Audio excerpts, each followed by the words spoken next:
En el prólogo, o como llama María Zambrano a manera de prólogo, nos indica que el nacimiento versus creación del libro nos propone que la verdad no surge de lo meramente posible, sino de lo imposible. Allí nos dice que filosóficamente esto cuestiona las vías tradicionales del acceso al conocimiento, sugiriendo una epistemología basada en la experiencia límite o de revelación. Esto resuena en diversas verdades culturales que pueden parecer imposibles o irracionales desde una perspectiva externa, pero son fundamentales para la creación del libro. Aquí en la presentación podemos ver cómo surge un retoño en medio de un desierto y finalmente vemos esta imagen donde nos muestra un gran árbol con abundantes raíces.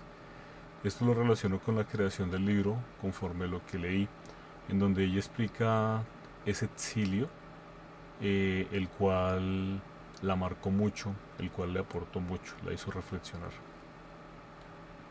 En, en este contexto personal y geográfico del nacimiento del libro, el exilio es una experiencia central para Zambrano y el contexto de su escritura.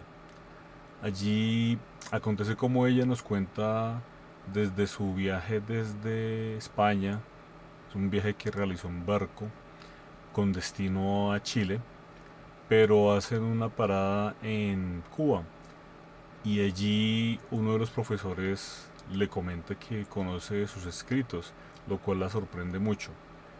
Y pasa que al llegar a Chile por problemas políticos le niegan la estadía, que no le permite ni siquiera deshacer sus maletas, sino el embajador le dice que ya no pueden quedarse. Esto aconteció porque en España había empezado una guerra civil y pues esto tuvo unas interacciones negativas con los otros países. En, en estas diapositivas vemos cómo se destaca que la voluntad, vocación y revelación muestran cómo hace referencia a la utopía de Tomás Moro. El aporte de Vasco de Quiroga al ayudar a fundar las universidades y la utopía personal de Zambrano de escribir filosofía. Esto hace que ya nos comparta, nos dé esa noción de voluntad, de lo imposible a lo verdadero, y postula que el tránsito no es de lo posible a lo real, sino de lo imposible a lo verdadero, sugiriendo que la verdad emerge de la confrontación con lo que parece inalcanzable. Nos destaca como esa vocación irrenunciable. Por ejemplo, vemos en esta primera diapositiva cómo se representa un ascenso a una montaña. Vemos en esta segunda diapositiva cómo hay dos caminos y vemos que con este escrito pues ella logró un tesoro. Entonces, conforme a lo que nos indicaba María Zambrano en su libro, nos habla de sus dificultades y la sensación de imposibilidad, pero destaca que su tesoro es que tiene una vocación filosófica, que es una fuerza ineludible contra la que ella no puede luchar y simplemente debe creer en esa utopía y permitir ese nacimiento, en este caso del libro. Eh, Teniendo en cuenta esa idea de utopía para María Zambrano, nos habla de lo irrenunciable, de su irrenunciable vocación filosófica y el mandato invisible. Aquí pues destaco que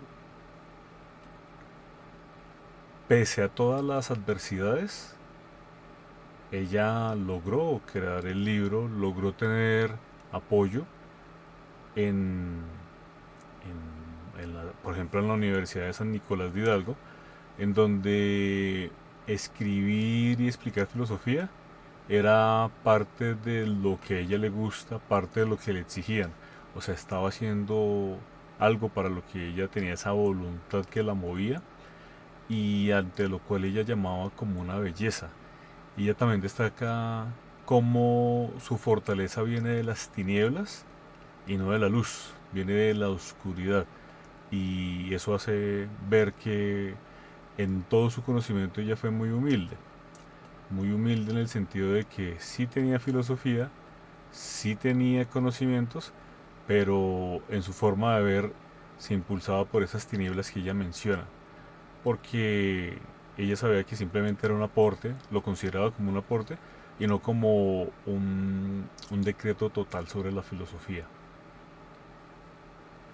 Eh, en el pensamiento y filosofía vemos el conflicto fundamental, la dualidad del pensamiento del hombre. En la lectura postula una dualidad fundamental en la constitución humana, representada por las inclinaciones hacia el pensamiento filosófico y la poesía.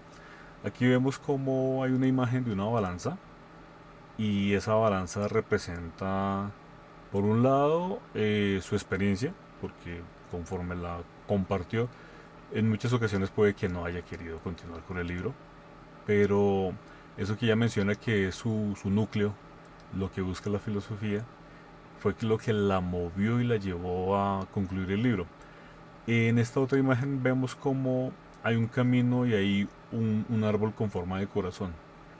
Esto indica como esas dos posiciones, tanto el corazón que sería la parte poética y el camino representando la filosofía, ya que la filosofía ella nos la muestra en muchos ejemplos, como que la filosofía es esa forma de tener una metodología, de buscar esa esencia, de buscar ese pensamiento fundamental, ese enfrentamiento entre filosofía y poesía que se prolonga, que se cuestiona, que da cabida al pensamiento, da un reclamo donde el alma quiere expresar, pero la mente quiere razonar, eh, quiere explorar la naturaleza del ser humano, quiere encontrar esa entidad unitaria y simple,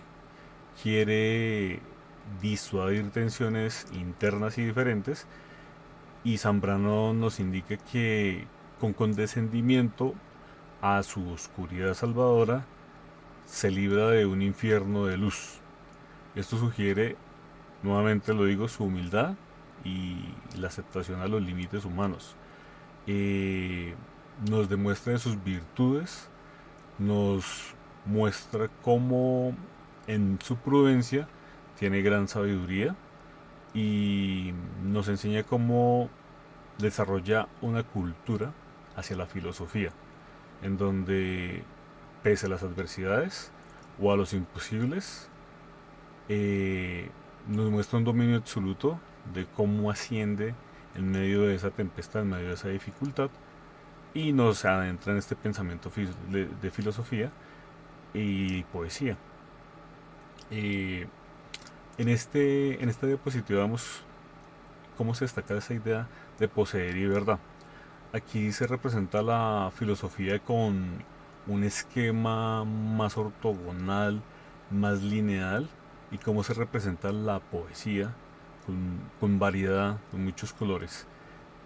Conforme lo destaca en las referencias hacia Platón, nos dice que la filosofía es un camino largo que no todos lo logran concluir, pero quienes lo logran concluir tienen una unidad, tienen un algo básico que es el todo.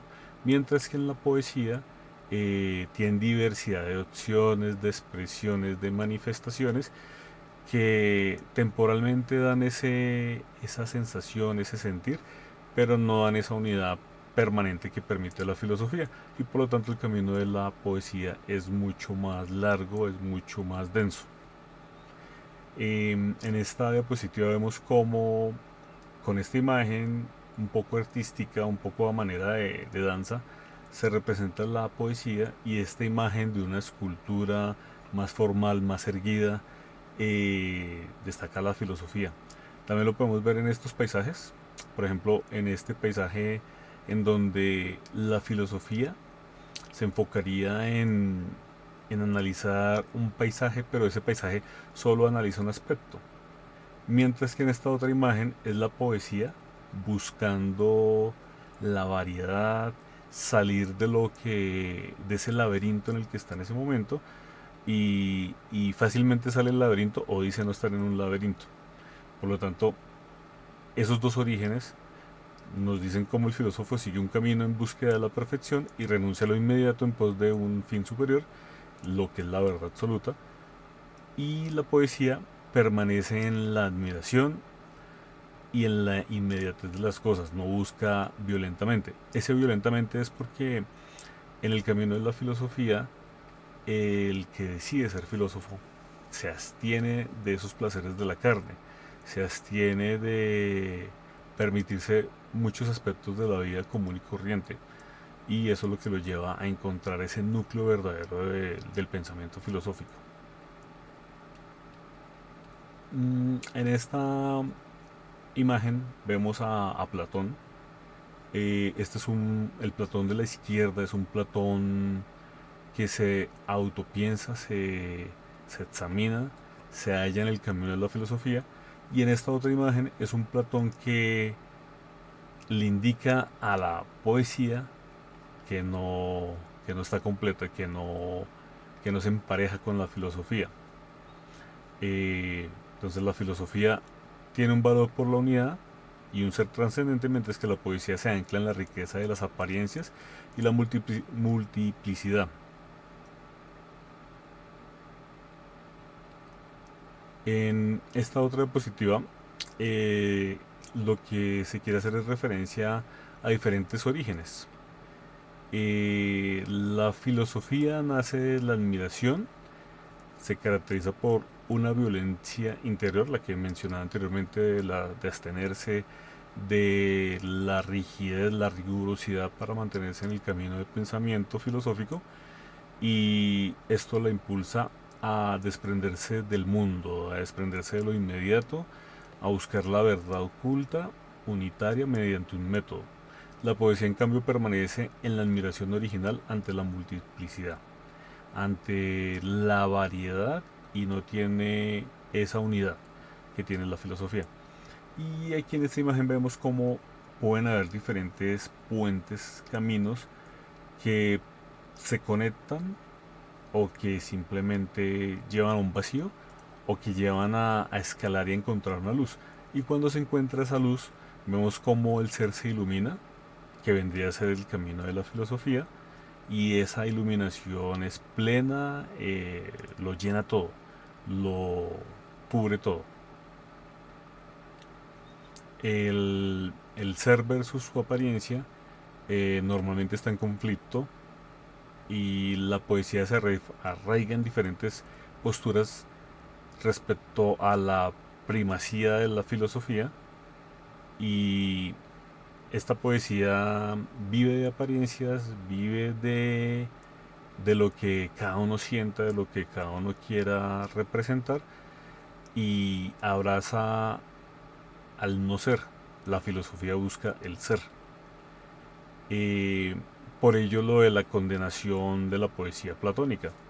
Platón hace una división en que la filosofía no va de la mano con la poesía por, por sus diferencias, por su facilidad en que la poesía toma varios caminos, es usada por personas que no buscan la preparación máxima, pero sí buscan esa sensación, transmitir ese sentimiento, y es fácil de entender, es fácil escuchar una poesía y sentir que es tristeza, sentir que es alegre, sentir que es amorosa, pero no nos lleva al pensamiento filosófico de la búsqueda de la verdad absoluta, del logos.